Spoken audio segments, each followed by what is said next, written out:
Welcome back to my podcast. Today we're talking about the divorce or post-relationship glow up. It is gone viral. If I can get some of the viral clips of post-divorce glow up, it is absolutely diabolically shocking. And I should have come correct in this video and done my makeup and looked incredible to prove to you that one can be married and still look okay. So don't tell me in the comments I'm ugly. I don't want to know, okay? I'm putting on my makeup later today and it needs to be fresh because I'm actually having a date. With who? With my husband. That's right, ladies and germs. But the point is, and I also forgot my makeup. I forgot my makeup. Who does that? Oh, and in other news, somebody told me on here, on my podcast, to stop ranting about my personal life and the sushi worm story. And they don't want to, hear about my private life, and I should just get down to the points. So fine, we'll get down to the points. We'll get down to the points if that's all you care about. Okay, here we go. I find it a very strange phenomena, and the reason I want to address it and I want to address things that are in the social sphere in general is because it's very, very important to address. The rhetoric around a woman who has, 15 extra kilos on her. I don't know how much that is in pounds. She is tired, exhausted, sleep deprived, overweight, underweight, whatever she is. She just looks like, to be honest, an average, amazing still mum, right? Or grandma even. And then you see her after breakup persona and look, and your jaw literally hits the floor. You cannot believe it.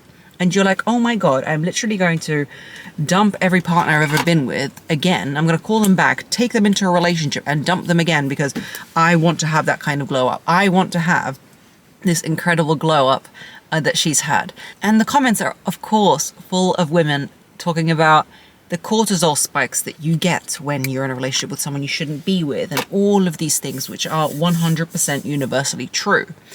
What I want to make this video about is not how you should dump your boyfriend, husband, and potential date in order to have a glow up, but more so about why that phenomena happens and what we can do in order to have the glow up within the relationship. Yes, sometimes it's about dead weight, but I want to pivot your opinion and your mind view in this because I don't want you to get to the point of completely abandoning yourself. I don't want you to get to the point of the 20 extra kilos and having to rehaul your life. I want you to always stay as the priority, become obsessed with yourself, be on your selfish journey.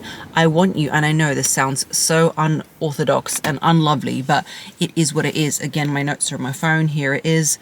I want to start talking to you why you should not let yourself get to that point. How you need to spot whether the man in your life is going to get you there. Is he a vampiric energy and force in your life? Is he going to drain you and cause you to lose your beauty, your youth, your life force? By the way, I've said this time and time again, your life force, your beauty and your energy should be going towards things that need it. Plants, children, animals, and everything else that needs nurturing, not grown men. If you're mothering your man, that is the number one sign of him about to take your beauty, youth, and everything, okay?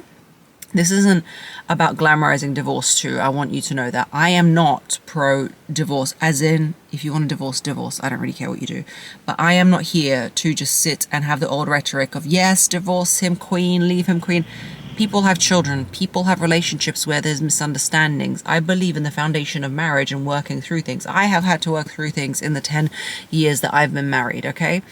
I want you to learn not to burn yourself to the ground for the sake of relationships, to not center even the relationship, but to detach from the ownership of him in order to have yourself. This is a 10-point system because I like points. I'm a Virgo, okay? And we're going to go about why it happens, what it means, and what you're going to do about it. So, number one is the drop in emotional labor. That is why she's gone from an average, overweight, underweight, under-deprived, over-deprived, whatever she is woman, to a 10 out of 10 knockout. Sometimes I cannot believe it's the same person.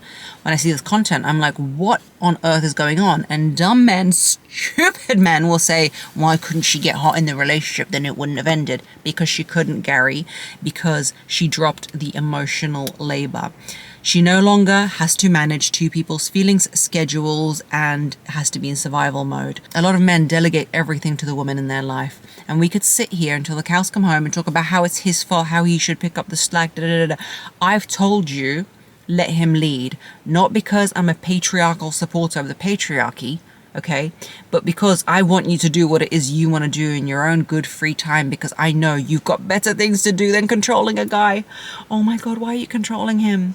Why are you telling him what to do? You need to detach from him and be unbothered in entirety about what he does. He is not your son. You do not need to raise him, okay? If you start to take on the labor of looking after someone else's son who is grown and 40 years old, you will drive yourself into ugliness. Let's just say it. It's going to make you the ugly version of yourself.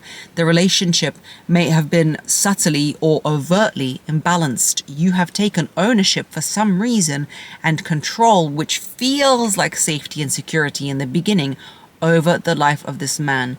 What you're going to do, if you're in a relationship right now or you're in a dating situation, check the distribution of energy before it gets too far. Before you divorce him, before you dump him, because truth be told, ladies, you're going to have your glow up, you're going to get hot, you're going to move on, right? And you're going to fall exactly back in the same situation with Richard, okay? Or somebody else. Or Luca, okay? We're going to go with different names today. You're going to become another codependent in another relationship with another guy because this is what you're used to. You need to check the distribution of your energy. Is your partner, and look, I know what you're going to say. Oh no, but I've told him to pick up the pace. I've told him to look after himself. You don't tell, you do. Men do not understand telling, they understand doing. You stop picking up the slack and you let the chips fall where they may, and that might be on his forehead. Do you know what I mean? That he might have to have a few slip-ups, a few oopsies, a few oh shit that happened in order to understand that this life cannot be curated for him by another person. He might have been used to it from his mum. He might have been used to it from other girlfriends. That's not going to be you. Your life force should be going to you or to your dependents, animals, plants, children, okay? Not him. Community even, okay? Number 2. The loss of yourself in wife mode is another thing that happens. And this one is tragic because I believe wifehood is amazing. I love being someone's wife. I love being someone's mom. I love being someone's sister. I love being someone's friend. I love community. I'm number one advocate for community. But many women subconsciously shift from woman to wife and they see those things as not mutually the same. Like I always saw growing up, and maybe this is due to my mom or the fact that her and all her friends in the 90s in Russia, in the 80s, had kids at the same time when they were 20 years old. So I never identified with matronly loss of self, with motherhood or wifehood, but many women do. Many women unconsciously shift from woman and sexual being and feminine energy human to caretaker, manager, and peacekeeper. They completely give up those roles and then they wonder why their husband no longer finds them attractive. And I know what you're going to write. I don't care what he thinks about me, but you do though. But you do, Patricia. You do care what he thinks about you because you love him. And you want community and you want companionship and you don't want to be rejected. So if you don't want that, stop trying to win favor by always trying to perform the duties of manager, mother, caretaker, matronly woman, and be a sexy being, be a feminine woman.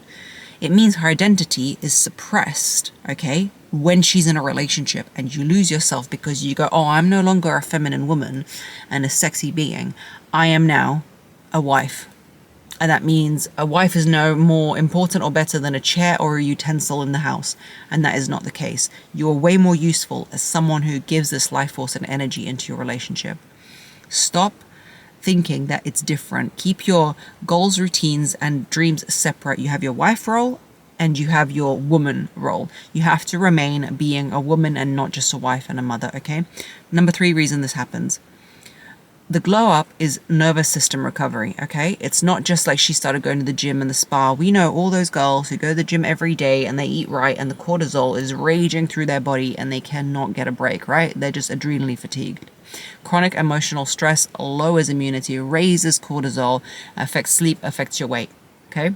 You are chronically worried about him. You are worried. If you cannot detach from a person, from trying to control them, from trying to guide them, from trying to make them do right by you, let go.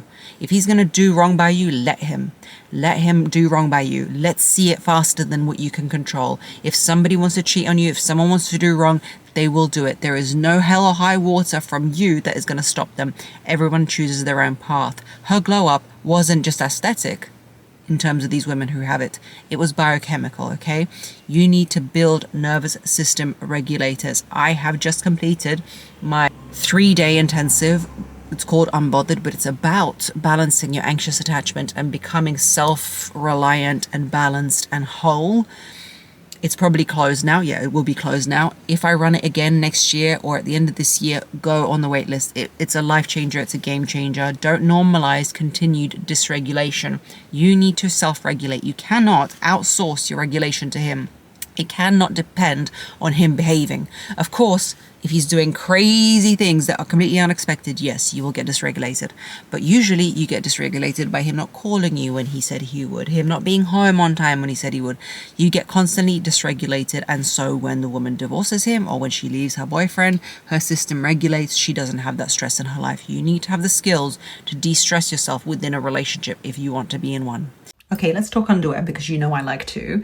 As someone who wears up to 5 different outfits a day, from the gym to a dress to something to shoot the podcast, whatever, I know how I feel in an outfit actually changes depends on the outfit and the underwear I wear together, okay? Just go with me.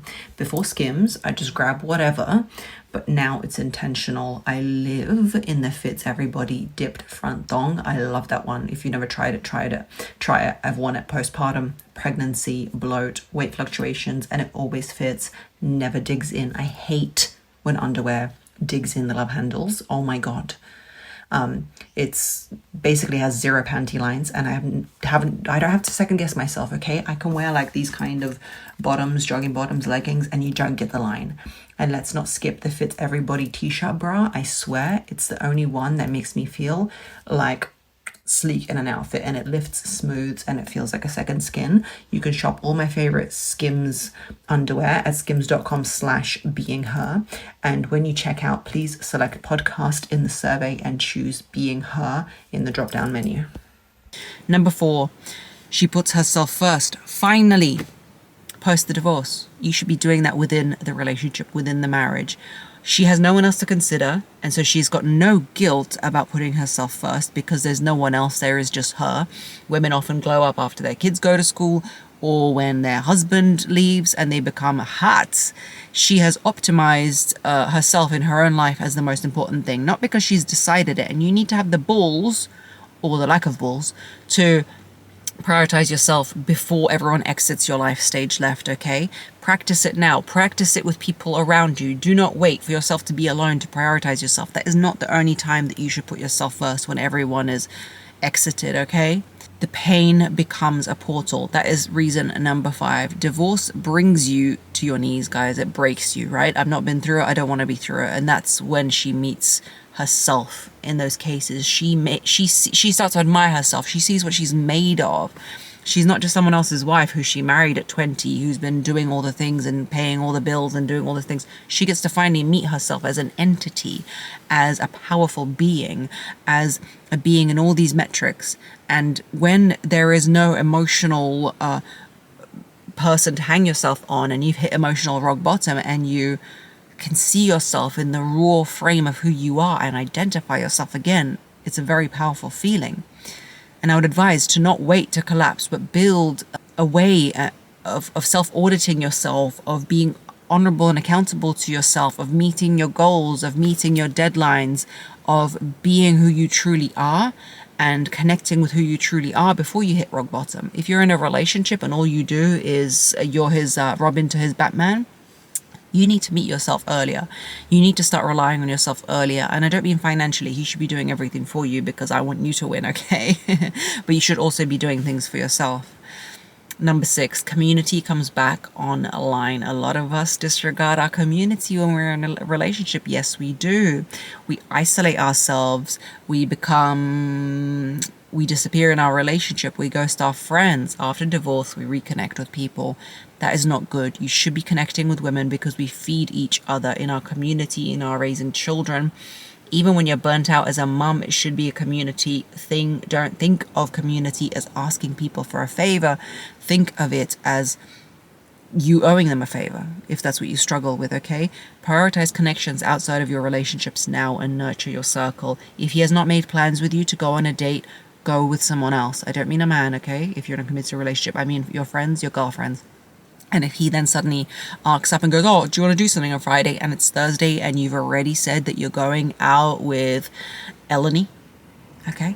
Then you're going to go out with your friend. You're going to go out with her. You're not going to go, oh, sorry, babe, now he's free, so I'm going to go out with him. No, you need to prioritize people in your life. And if he learns the algorithm that if he misses out, then he's going to love you more for it.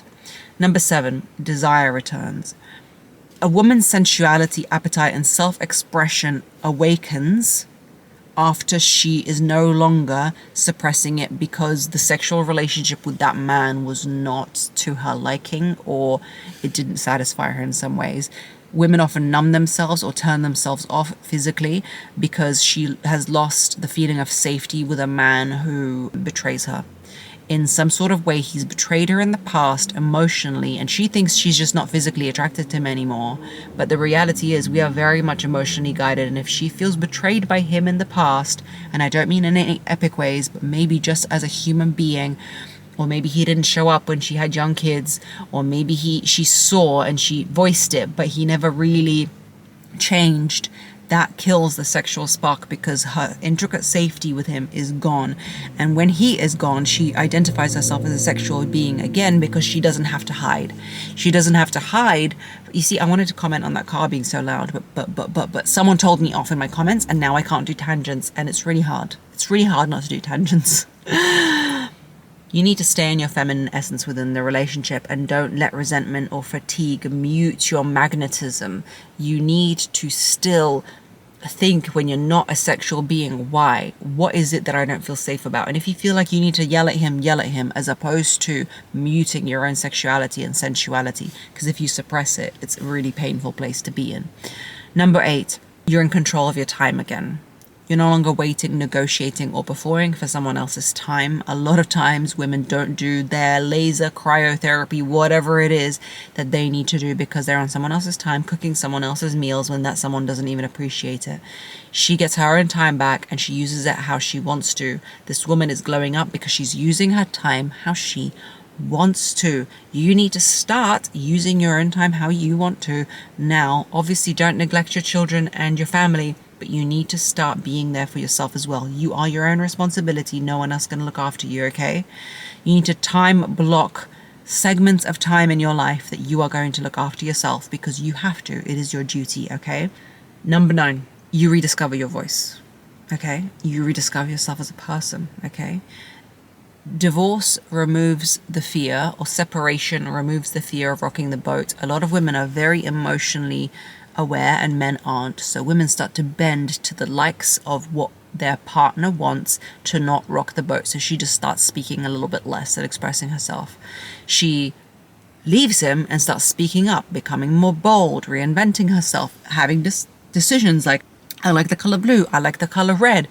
It translates as something really admirable, sexy, and gorgeous to the outside eye, okay? But she never expressed herself that way before because she was thinking, oh, he's not going to like that. He's not going to like this. He's not going to like that. I've fallen in those traps before in my 10-year marriage and in my relationships where I know exactly what my husband likes or my partner at the time likes.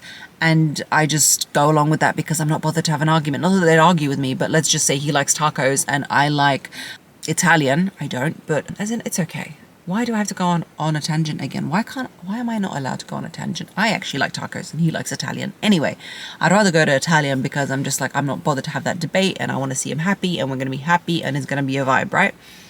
But if you speak now, not post-breakup, and you practice honest self-expression, you are actually way more attractive in all possible ways and merits than you could ever think you could be, okay?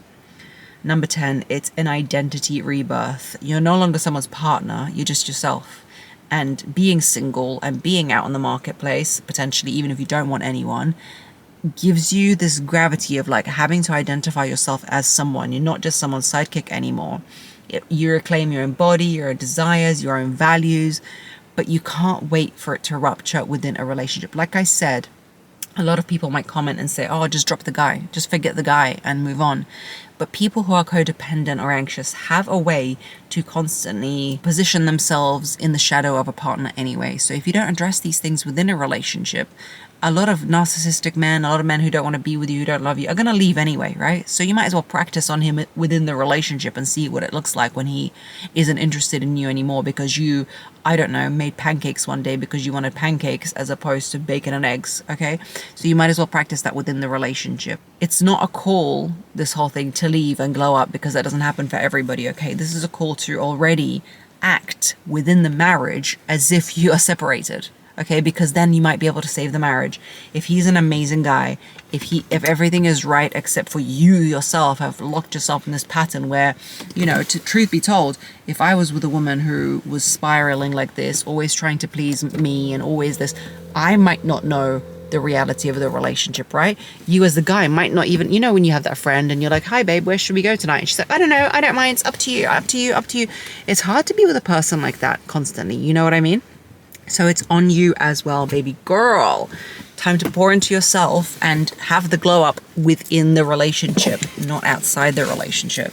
Because communal life with other human beings is everything, and you cannot just isolate yourself in order to have a glow up. Do it now. Don't feel guilty. I believe in you. Love you lots like jelly tots. Bye.